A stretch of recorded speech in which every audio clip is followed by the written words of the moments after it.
Hello guys, welcome back to my YouTube channel make way to science. हम आ गए आपके साथ एक और नई वीडियो लेकर जो केमिस्ट्री के ऊपर ही होगी और ये बेसिकली स्टडी ऑफ कंपाउंड्स के बेसिस पे ऊपर चैप्टर में स्टडी ऑफ कंपाउंड्स जो 4 चैप्टर आपके HCl, अमोनिया, सल्फ्यूरिक एसिड और नाइट्रिक एसिड बहुत डिफिकल्ट लगता है बच्चों को। उसकी सिंपल टॉपिक कैसे क्वेश्चंस आएंगे वो भी बताऊंगा, कौन से टॉपिक इंपॉर्टेंट है वो भी सारा बताऊंगा। इस वीडियो को एंड तक देखना। अगर पिछली वीडियो अच्छी लगी तो भी थैंक यू। इस वीडियो में बताना अगर आपको और चाहिए होगी। इसके लाइव क्वेश्चंस मैं डेफिनेटली लाने लगा हूँ क्योंकि इसके क्वेश्चन बहुत ट्विस्ट होकर आने के चांसेस हैं इस बार। तो इसीलिए इस वीडियो को लास्ट तक देखना, मैं बता दूंगा सारा और इसके ऊपर लाइव भी लेकर आएंगे। आज रात को ही लेकर आएंगे, मैं टाइम बता दूंगा शाम को। तो आज रात को या इवनिंग के बाद आपको 7 बजे के बाद लाइव ला देंगे, इसके क्वेश्चंस करेंगे उसमें। तो इस वीडियो को 100 लाइक पे जल्दी जल्दी ले आना, फिर ही लाइव आएगा। और दोस्तों के साथ शेयर करो, आगे से आगे बढ़ाओ और मुझे ज़रा प्यार दिखाओ, ठीक है। अगर कोई भी क्वेरी है तो आप कमेंट्स में पूछ सकते हो। अब देखो HCl से स्टार्ट करते हैं। अब HCl में क्या है, सबसे पहले तो एक बात बता दूँ, सभी के यूसेस, सभी चैप्टर के यूसेस बेटा आपने पढ़कर ही जाने हैं। यूसेस किसी के नहीं छोड़कर जाने। यूसेस सबसे ज़्यादा इंपॉर्टेंट, अमोनिया का रेफ्रिजरेंट वाला यूसेस तो बिल्कुल नहीं छोड़ के ना। वैसे यूसेस हर किसी के इंपॉर्टेंट हैं। प्लीज़ किसी भी 4 चैप्टर में से 1 या 2 के चैप्टर्स के यूसेस आपको देखने को मिल जाएंगे बेटा। अब उसके बाद कॉमन नेम आपको आना चाहिए बेटा। HCl का कॉमन नेम होता है, वैसे बता देता हूँ, म्यूटारिक एसिड होता है, म्यूराटिक एसिड वो। फिर लेबोरेटरी प्रेपरेशन में आपको क्या आना चाहिए, रिएक्शन इसकी बहुत इंपॉर्टेंट है, टेम्परेचर कंडीशन सारा कुछ, कैटलिस्ट है तो वो। अब गिव रीज़न आते हैं इसमें से बहुत ज़्यादा। कैसे कि कलेक्शन ऑफ गैस कैसे की आपने, वाटर के ऊपर क्यों नहीं की, उसका रीज़न क्योंकि वो सॉल्यूबल है।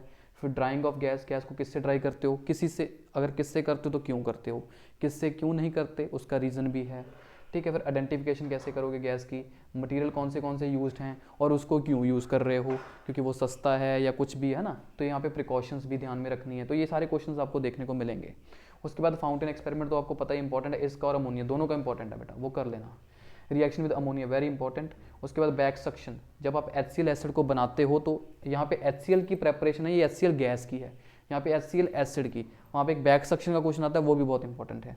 फिर रिएक्शन आपने करनी है lead nitrate, mercuric nitrate, AgNO, AgCl, ये क्वेश्चंस केमिकल प्रॉपर्टीज सॉरी आपको बैलेंसिंग इक्वेशन आनी चाहिए इनकी, और ऑब्जर्वेशन, कोई कलर है, इनसोल्यूबल है या नहीं है, वैसे क्वेश्चंस इसमें से आएंगे।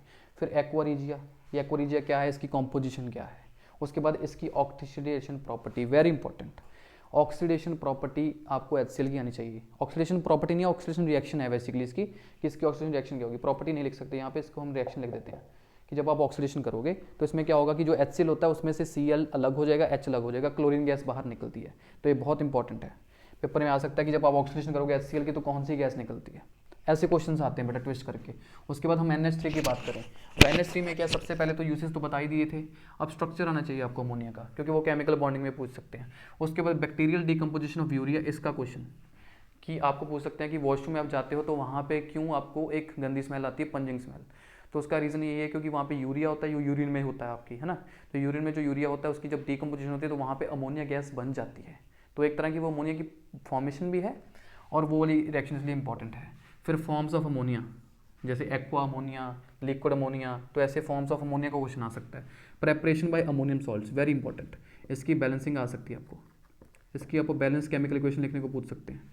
फिर lab preparation from metal nitrates very important, मतलब इतनी इंपॉर्टेंट है कि पूछो मत।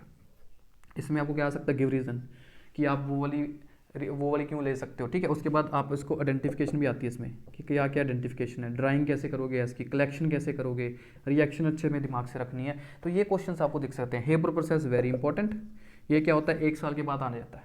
हेबर प्रोसेस छूटता नहीं है, उसमें आपको क्या पता होना चाहिए, catalyst, temperature condition, reaction, recovery कैसे करते हो, क्योंकि वहाँ पे क्या होता है कि काफ़ी गैस अनरिएक्टेड रह जाती है, तो आप उसको रिकवर कैसे करते हो वापस, कि दोबारा से फिर से प्रोसेस को ऐसे चालू रखूँ, तो रिकवरी का क्वेश्चन आता है। उसके बाद गिव रीज़न, गिव रीज़न उसी के ऊपर होगा कि आपने कैटलिस्ट ये क्यों यूज़ किया, प्रमोटर भी यूज़ होता है क्यों यूज़ किया, टेम्परेचर कंडीशन ये क्यों रखी, प्रेशर हाई क्यों रखा, हर चीज़ के रीजंस है वो क्वेश्चन आते हैं।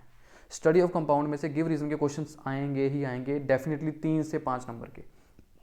फिर combustion and catalytic oxidation of ammonia, इन दोनों में से एक क्वेश्चन पक्का रहेगा, या तो कंबशन का आ सकता है, कंबशन करोगे तो N2 गैस बनती है, कैटलिटिक ऑक्सीडेशन करोगे तो नाइट्रिक ऑक्साइड गैस बनती है, ये चीज़ें बहुत इंपॉर्टेंट है।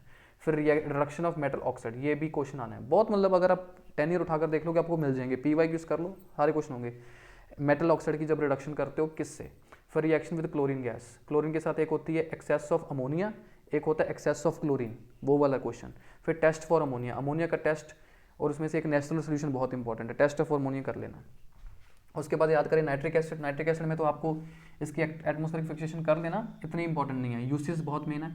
वेन फिर आगे लैब प्रेपरेशन में रिएक्शन की conditions, collection, removal of yellow colour, क्योंकि वहाँ पे येलो कलर बन जाता है थोड़ी देर बाद, तो येलो कलर को कैसे रिमूव कर सकते हो आप, वो क्वेश्चन आ जाता है। फिर ऑस्टोल प्रोसेस में बेटा कैटलिस्ट क्या है, रिएक्शन क्या है, स्टेप बाय स्टेप रिएक्शन बतानी है, क्योंकि काफ़ी चेंबर्स होते हैं वहाँ पे, चेंबर में रिएक्शंस क्या होती है। उसके बाद very important oxidising property of nitric acid, very ज़्यादा, बहुत ज़्यादा इंपॉर्टेंट, क्योंकि उसमें वो नॉन मेटल से भी रिएक्ट करते हैं, मेटल से भी करते हैं, मेटल से कॉन्सेंट्रेट डाइल्यूट दोनों करते हैं। और एक्वा रिजिया की क्या कॉम्पोजिशन है, ब्राउन रिंग टेस्ट हो गया, effect of heat on nitrates, यहाँ पे आपको ऑब्जर्वेशन क्वेश्चन आएगा, और बैलेंसिंग लिख रखा मैंने, ऑब्जर्वेशन प्लस रिएक्शन। देखो ऐसे क्वेश्चंस आएंगे। इस क्वेश्चंस की अगर आपको प्रैक्टिस चाहिए, प्लीज़ वीडियो को लाइक करना और शेयर करना, कमेंट चाहिए, 100 लाइक चाहिए, फिर लाइव वीडियो लाऊंगा, और क्योंकि इसकी ज़रूरत है, मेरे को पता है इसके क्वेश्चन बहुत ट्विस्ट होकर आएंगे। लास्ट पे सल्फ्यूरिक एसिड देखें, यूसेस, कॉमन नेम इसका याद रखना oil of vitriol, preparation from nitric acid very important, and sulphuryl chloride जिसको हम SO2Cl2 बोलते हैं, यहाँ से प्रेपरेशन करनी इसकी। कॉन्टैक्ट प्रोसेस को पूरा डिटेल में पढ़ लेना, इसको मत छोड़ना प्लीज़, क्योंकि सल्फ्यूरिक एसिड में बहुत कम चीज़ें हैं, तो वहाँ से कॉन्टैक्ट प्रोसेस बहुत आ सकता है, क्योंकि अभी डायग्राम क्वेश्चन 5 नंबर का आएगा सेक्शन में, वो या तो फाउंटेन एक्सपेरिमेंट होगा या कुछ भी हो सकता है, तो इसीलिए वो उसके लिए आपको चैप्टर कौन से टारगेट करने हैं, इलेक्ट्रोलाइसिस, मेटलर्जी और स्टडी ऑफ कंपाउंड, ये 6 चैप्टर में से आपको कोई भी क्वेश्चन आ सकता है वो वाला। फिर preparation of concentrated H2SO4, properties करनी है, और कौन सी, सबसे पहले ऑक्सीडाइजिंग, मेटल के साथ, नॉन मेटल के साथ, इनऑर्गेनिक कंपाउंड के साथ, जहाँ पे इसका ब्लीचिंग एक्शन भी होता है। फिर इसकी डिहाइड्रेटिंग प्रॉपर्टी, डाइल्यूट और इसके बीच में डिफरेंस कर लेना, टेस्ट कर लेना, बस बेसिकली ये ज़्यादा इंपॉर्टेंट है, ये वाला प्रोसेस और यहाँ तक, ये चीज़ें वेरी इंपॉर्टेंट है।